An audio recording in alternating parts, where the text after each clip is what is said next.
Picture San Francisco in 2004, a candlelit loft pulsing with whispered mantras and soft drums. Nicole Daedone stands barefoot on a low stage, telling a room of coders and creatives that a 15-minute ritual, orgasmic meditation, will rewrite their nervous systems and unlock superhuman focus. A fully clothed man strokes a single point on a woman's clitoris for exactly 13 minutes. 2 minutes of stillness. Timer on. The crowd is spellbound. Venture capital money flows. By 2014, 13,000 students have paid up. Some spend $36,000 for a year-long mastery track. Magazines dub OneTaste the soul cycle of sex. TED Talk fans repeat Daedone's signature line, "Pleasure is the final frontier of human potential." But inside the movement, the machinery of control is already whirring. Newcomers are love-bombed the moment they step through the door. Long hugs, unbroken eye contact, voices cooing, "You are so seen," oxytocin floods, critical thought dims. Enrollment coaches ask for childhood secrets to tailor your journey. Those confessions are cataloged in color-coded spreadsheets. Red for money trauma, yellow for abandonment, green for sexual shame. Each shade signals a custom upsell pitch.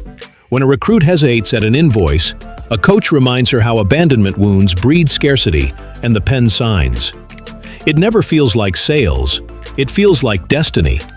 Residential intensives follow. Sleep shrinks to 4 hours. Journaling marathons last till 3 a.m. Participants chant, "I surrender," 50 times while coaches yell that resistance is just ego dying.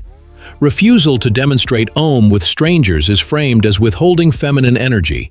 To avoid shame, many comply, working 18-hour days for $10 and room bunk in a studio attic that reeks of incense and exhaustion. Then a single text detonates the illusion. "Can you have Sarah demo OM on the VC tonight? We need him at 2 million. Sarah joined to heal from assault.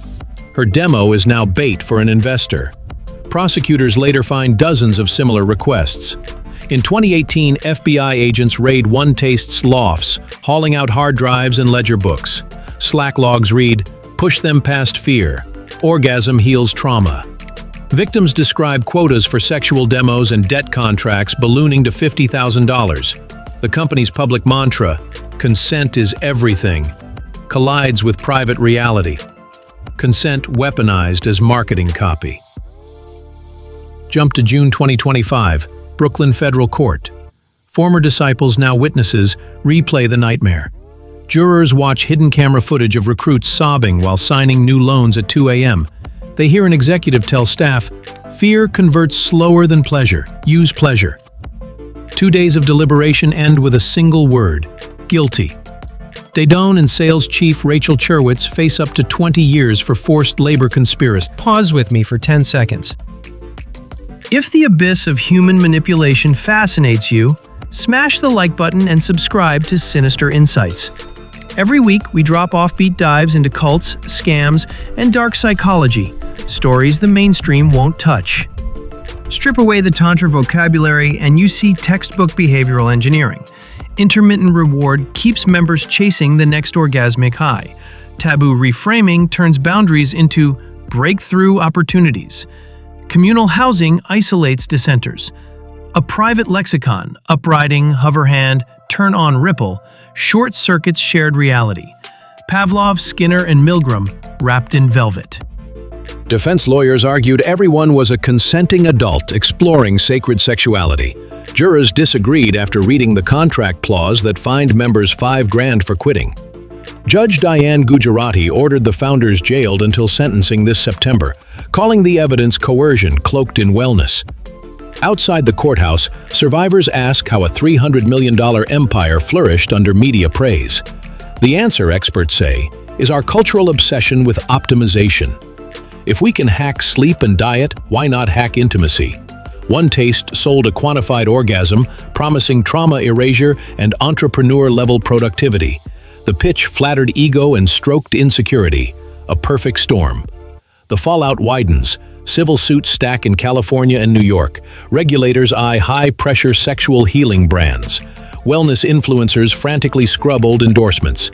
Yet OneTaste's website still sells online OM packages, claiming persecution by a Puritan system. The cult narrative flips. Enemies at the gate prove the work is real.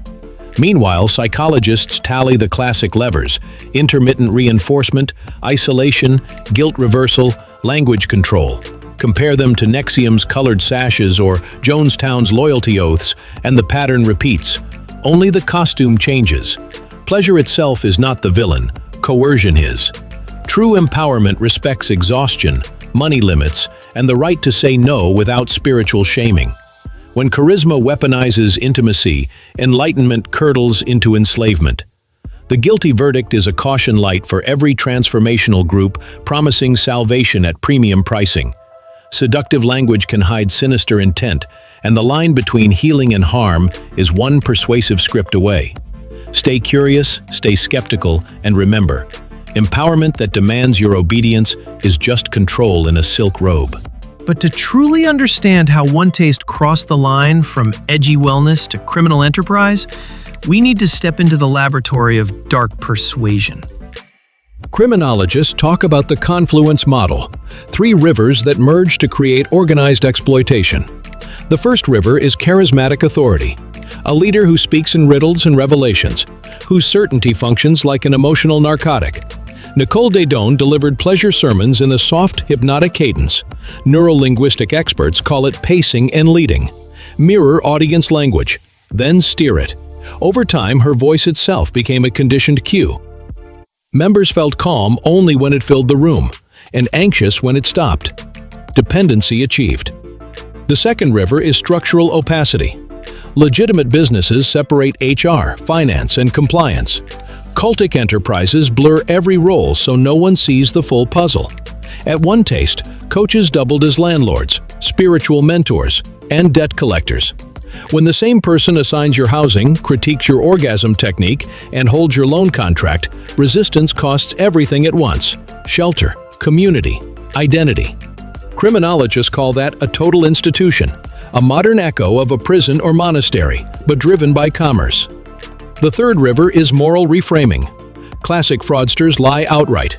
Sophisticated manipulators twist virtues into weapons. OneTaste didn't vilify consent, it worshipped it. Members signed agreements of extreme agency, swearing they chose every act freely. Yet those agreements were drafted after 48 hours of sleep deprivation and peer pressure. Social psychologists define that as manufactured volition. The subject says yes, believes yes, and only years later realizes the context was engineered. Courts are finally catching up, arguing that consent extracted under systemic coercion is no consent at all. That precedent may ripple far beyond this case, shaking industries that monetize vulnerability under the banner of empowerment. Now, zoom out one last time. While OneTaste collapses, a new crop of hyper-personal growth brands is blooming on TikTok and Discord, selling dopamine detoxes, primal screaming retreats, AI-guided breathwork, each promising transcendence at premium pricing. The patterns look familiar. Charismatic livestream gurus, blurred organizational charts, virtue-signaled obedience. If the guilty verdict is a caution light, these up-and-coming movements are already testing how yellow the light can get before it turns blood red. So here's the banger takeaway. Every manipulator sells a version of freedom that somehow requires your captivity. If the path to wellness demands surrendering your sleep, your savings, or your skepticism, it is not liberation. It is leverage. Ask who sets the terms, who profits from your pain, who defines the breakthrough. True healing invites dissent. Counterfeit healing punishes it. Stay curious, stay skeptical, and guard the frontier of your own mind.